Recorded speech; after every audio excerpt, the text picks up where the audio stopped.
Everyone, आज हम करेंगे अनीता देसाई टेक्निक। ये यूनिट 2 है और ये ब्लॉक है MEG 7 है एंड ब्लॉक नंबर 4 है। So let us start now. Anita Desai की टेक्निक की जब हम बात करते हैं ना, तो सबसे पहली टेक्निक उन्होंने यूज़ की है वो है emphasis on the inner world of character. उन्होंने करैक्टर के इनर वर्ल्ड की बात की है, अंदर करैक्टर के अंदर क्या चल रहा है वो सब बातें की हैं। Use of flashback, stream of consciousness, interior monologue, depiction of fragmented reality through multiple perspective, effect of the above mentioned technique on the structure of the novel, Desai's treatment of time and importance of imagery. Importance of imagery and decisive treatment of time के लिए एक different paragraph जो है different section जो है वो dedicated है। तो इसमें हम देखेंगे कि सबसे पहले मैं बताती हूँ ये emphasis on the inner world of character, ये देखते हैं हम, है ना। Anita Desai has added a new dimensions to Indian English fiction by focusing on the inner world of a characters. Her preoccupation with the individual and his or her psychic complexities sets her apart from her contemporaries. जो उन्होंने psychic complexities बताई हैं ना किसी character की, वो उनको अलग करती हैं दूसरे राइटर्स से, क्योंकि दूसरे राइटर्स ने ये सब कॉम्प्लेक्सिटीज़ या in a world of her characters नहीं बताया है। In a sense she has started in the psychological novels in Indian English fiction specially among women writers. तो हम बोल सकते हैं कि उन्होंने साइकोलॉजिकल नॉवेल्स लिखे हैं। इसमें हम बताएंगे कि जो रथ झामवाला है, उन्होंने सोशल बैकग्राउंड्स का यूज़ किया है अपनी कॉमेडीज़ के लिए, ट्रेजिक कॉमेडीज़ के लिए, फार्सेस के लिए। तो सोशल बैकग्राउंड पे ज़्यादा फोकस किया है। वैसे ही कमला मार्केंडे ने जो है वो कंटेम्प्रेरी प्रॉब्लम्स बताई हैं, economic, political, cultural and social बताई हैं। और नयनतारा सहगल जो हैं उन्होंने पॉलिटिकल कंडीशंस बताई हैं। और पर्सनल ट्रेजिडीज़ जो है ना, इंडिविजुअल की पर्सनल ट्रेजिडीज़ जो हैं उनकी सोशल पॉलिटिकल कंडीशंस बताई हैं। Desai is not interested in social और political probings, the outer weather, the physical geography, or the visible action. Her strength is the exploration of the interior world, plunging into the limitless depths of the mind and bringing into relief the hidden contours of the human psyche. तो inner world की ज़्यादा उन्होंने बात की है, human psyche की उन्होंने ज़्यादा बात की है। Interestingly, Desai herself comments on the limiting parameters of the works by Indian English women writers. वो खुद भी बताती हैं कि उन्होंने मतलब दूसरे जो राइटर्स हैं उन्होंने उनके पैरामीटर्स बहुत कम हैं, ठीक है, लेकिन देसाई ने खुद जो है वो साइकोलॉजिकल नॉवेल्स लिखे हैं और कैरेक्टर के इंटरनल जो बातें हैं उनको बताया है, ठीक है। For Desai, the external world is not as important as the internal one. The outside world gains significance only in relation to the character perception of it. तो आउटर वर्ल्ड की कम बात की गई है और इंटरनल वर्ल्ड की ज़्यादा बात की गई है अनीता देसाई के नॉवेल्स में। वो बोलती हैं कि she tries to discover its significance by plunging below the surface and plumbing the depths, then illuminating those depths till they become a more lucid, brilliant and explicable reflection of the visible world. Desai says only the individual, the solitary being, is of true interest. One must be alone, silent, in order to think or contemplate or write. अब इसमें ना ये तो inner world की बात हो गई, तो ये हमने कौन सा पॉइंट इसमें कवर कर लिया, इनर वर्ल्ड ऑफ करैक्टर की बात होगी, फर्स्ट पॉइंट की यहाँ बात होगी। सेकंड पॉइंट है use of flashback, stream of consciousness and interior monologue. शायद इसमें मिक्स अप दिया हुआ है। तो इसके बाद हम बात करते हैं preoccupation with the fragmentation of reality and its impact on the human psyche is of continued interest to Desai in all her major works. Fragmentation of reality का क्या मतलब होता है? फ्रेगमेंटेशन ऑफ रियलिटी का मतलब होता है कि जो रियलिटी, जो चीज़ हमें दिख रही है ना, that is not reality actually, वो असली नहीं है।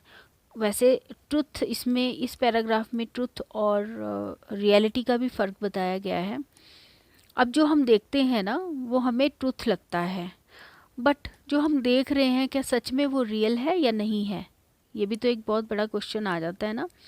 तो इसमें क्या है, अभी एक एग्जांपल भी हम देंगे। She tries to capture the colourful quality of reality. वो कोशिश करती हैं कि रियलिटी की जो कलरफुल क्वालिटी है ना, मतलब डिफरेंट कलर्स हैं रियलिटी के, मतलब रियलिटी जो हमें दिख रहा है वही नहीं है, रियलिटी कुछ और भी है साथ में। ठीक है, this often makes her style juxtaposed means fixed desperate ideas and emotions in the same character and situation। ये उनके जो स्टाइल है ना, उनका जो स्टाइल है लिखने का, अनीता देसाई का, एक करेक्टर में, जैसे कि वो एक सिचुएशन है या एक जो करेक्टर है, उसमें जो आइडियाज़ और इमोशंस है ना, उनका एक, उस करेक्टर में वो सब आइडियाज़ का एक मिक्सचर है। मतलब एक इंसान में एक ही आइडिया, एक ही इमोशन नहीं रहता है, उसमें डिफरेंट इमोशंस रहते हैं, वो ये बोल रहे हैं। और अनीता देसाई जो हैं, जितने भी इमोशंस करेक्टर में है वो सब दिखाती हैं।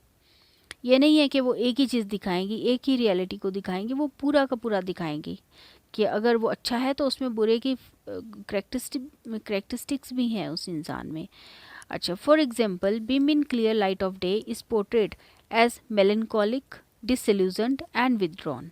ठीक है, yet simultaneously through it all we see her tolerance, self sacrifice and courage. तो इसमें 6 चीज़ें बताई। मेलेंकोलिक है, डिसल्यूजनड है, विदड्रॉन है, ठीक है, साथ में टॉलरेंस भी है, उसमें सेल्फ सेक्रीफाइस भी है एंड करेज भी है।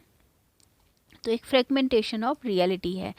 जब हम बीम का करेक्टर देखते हैं ना, तो हमें ऐसा लगता है कि अरे ये तो बड़ी दुखी रहने वाली है ना, कोई भ्रम था वो टूट चुका है, और अपने आप को she is not properly doing her work, withdrawn है।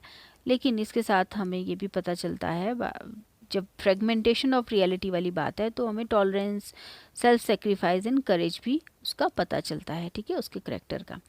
हर अटैम्प्ट, हर means Anita Desai's attempt is to discover and convey truth which she associates with the mind and not with the body। जो माइंड में करेक्टर के चल रहा है ना, वो सब ट्रुथ वो बताती हैं। She distinguishes clearly between truth and reality. अब देखो ना, ट्रुथ और रियलिटी में वैसे क्या फ़र्क होता है।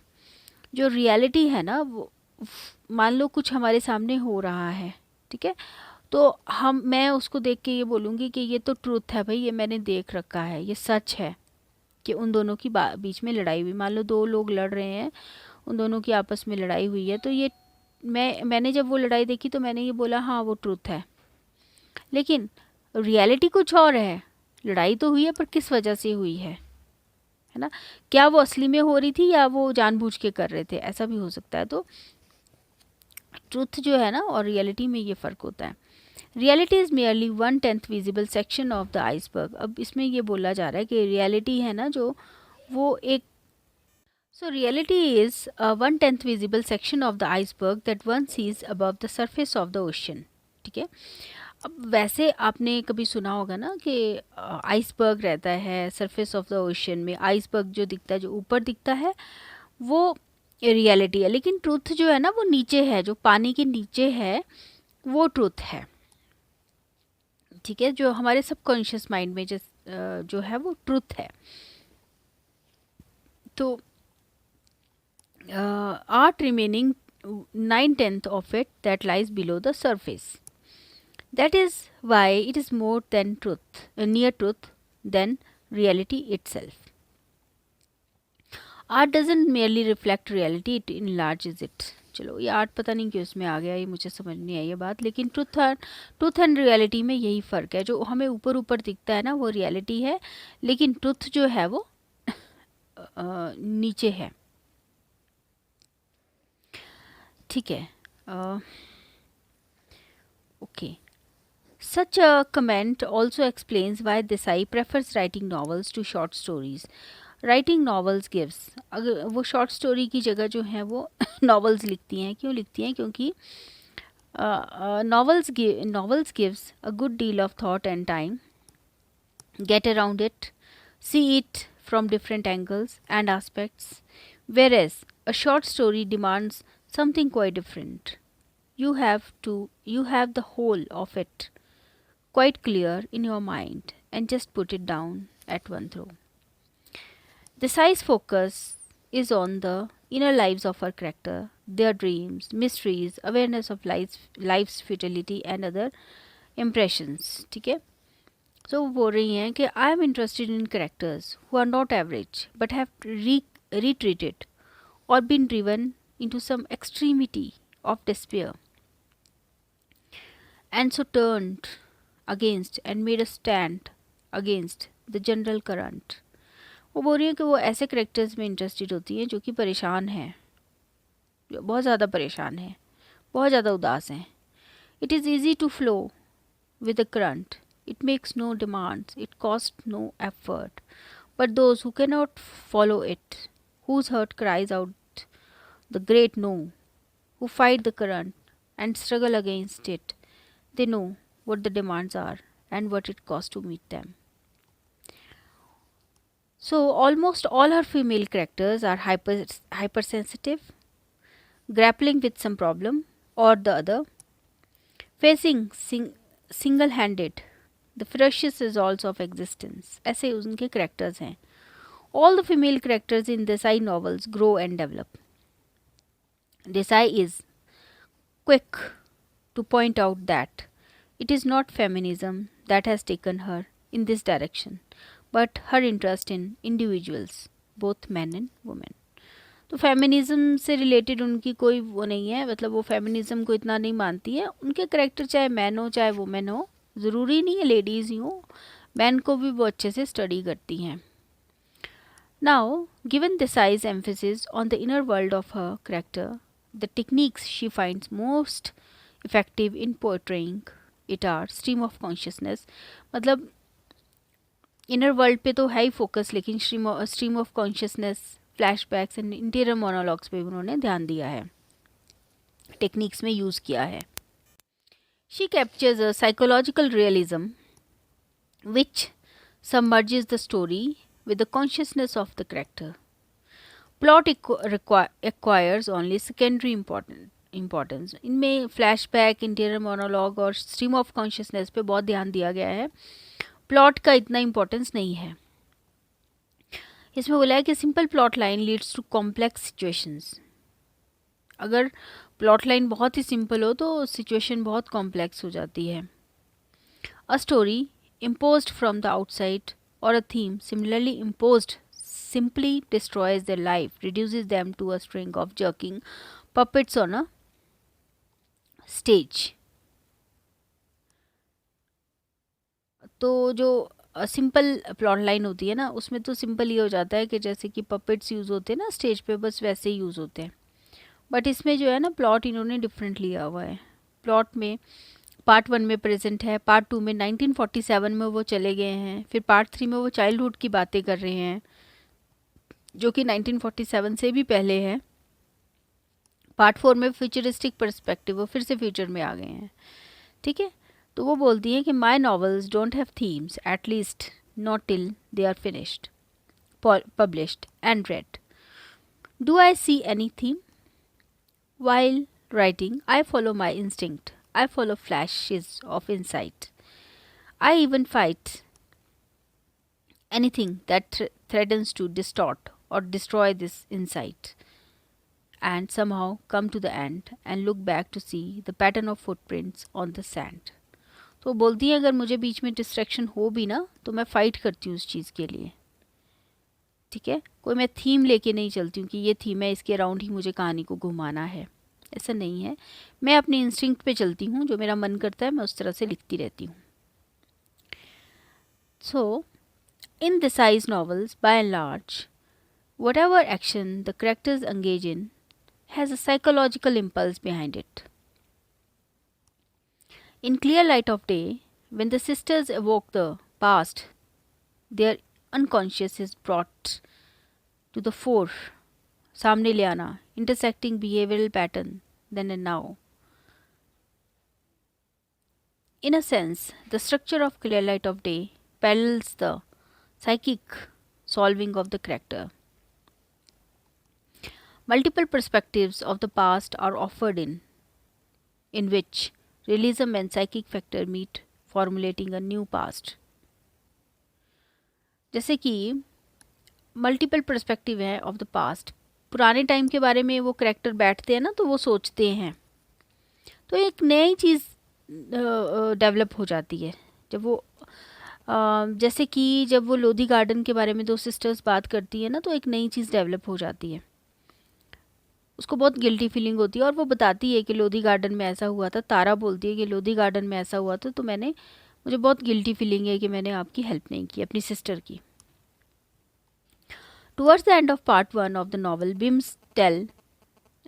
टेल्स हर सिस्टर तारा, अपनी बहन को बोलती है तारा को, isn't it strange how life won't flow like a river but move in jumps as if it were held back by locks that are open now and then to let it jump forward in a kind of flood. Life, वो बोलती है कि life जो है ना एक river की तरह है,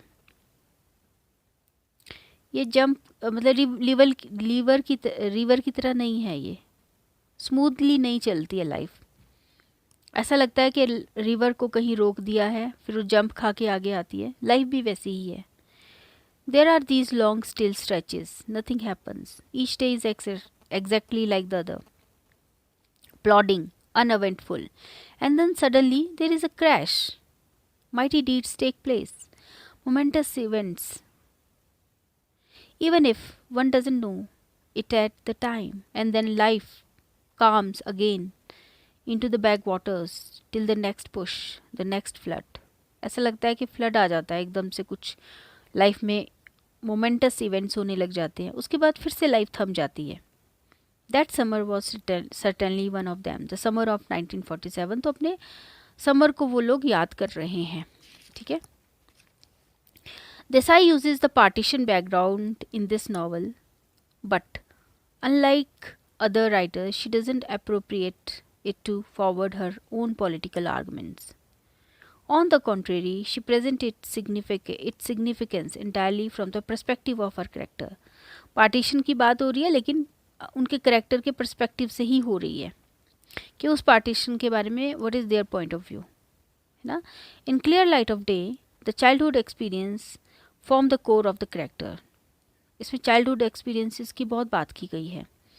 the impact of these experiences on the psyche of the character is what the story is all about. Story इसी के बारे में है ना कि इन एक्सपीरियंसेस का क्या इम्पैक्ट हुआ था करेक्टर्स की साइकी पे, जो एक्सपीरियंसेस उनको हुए थे बचपन में. Since memory and recall play an important role in the novel, there is a lot of going back and forth, almost like the oral tradition of the great Indian epics, Mahabharata and Ramayana. ये memory और recall का बहुत बड़ा role है इन novels में.